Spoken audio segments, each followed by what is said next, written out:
Subhanalloh. Bu xonadonimizni go'zalligini qarang. Yaxshi niyat bilan shu yerda bitta yurakchanani qizartirib keting. Farzandingizga 2 xonali uy qarab yuruvdingizmi? Aynan mana shu xonadonimiz sizlar uchun. Yutavrda joylashgan bu xonadonimiz, etajimiz 24-etajda joylashgan 2 xonali xonadon bo'ladi. Yaxshilab joylashib olinglar va bu uyimizga o'zinglar kommentariyada baholaringni berib o'tasizlar. Do'stlar, kiraverish qismimiz bu yoqdan, podyezdan kirganingizda o'ng tarafda juda ham bu yoqda oynali zonamiz qilingan va bu yoqda stroyniy shkaflarimiz bor va bu yoqda ham mana shkaflarimiz bor, hurmatli obunachilar.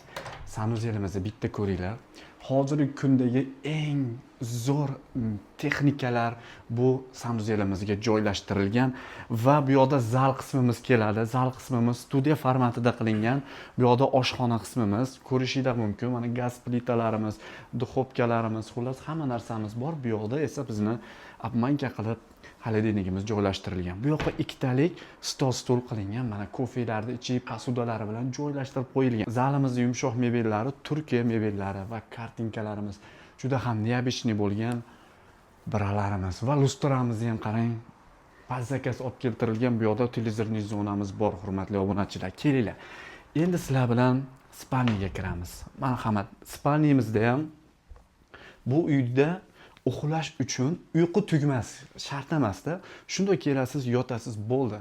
Maza qilib ertaklar olamida damni olaverasiz. O'zini biralari, lustralari, ayollarimiz uchun mana komodlarimiz va bu yoqda balkonimiz ham bor, hurmatli obunachilar. Bu yoqda mana televizorimiz, kechqurunlari kinoteatr bo'ladi.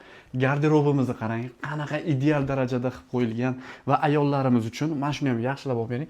Ayollarimiz uchun taqinchoqlari ham mana joy qilib tashlab ketilgan, hurmatli obunachilar. Xo'p, kelinglar endi yana bitta hozirgi kunda eng global muammolardan biri, ya'ni havomiz, Toshkent shahrining havosi.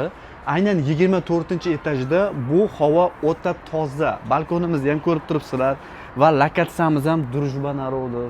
Mana Oliy Majlis, mana yo'llarimizni qarang, kechqurun bu yoqqa chiqsangiz atmosfera mazza qilasiz, dam olasiz. Ikkita stulchani qo'yib, kofelarni ichib o'tirganga nima yetsin. Kelinglar endi uy haqida to'liq ma'lumotni yana bemalol bizga telefon qilsanglar tushuntirib o'tamiz. Uyimiz narxiga keladigan bo'lsak, opsiyada yozib qoldiramiz. Sizlar bilan Muhibullo Madrahim bo'ldi. Yana ko'rishguncha deb qolamiz. Sog' bo'linglar.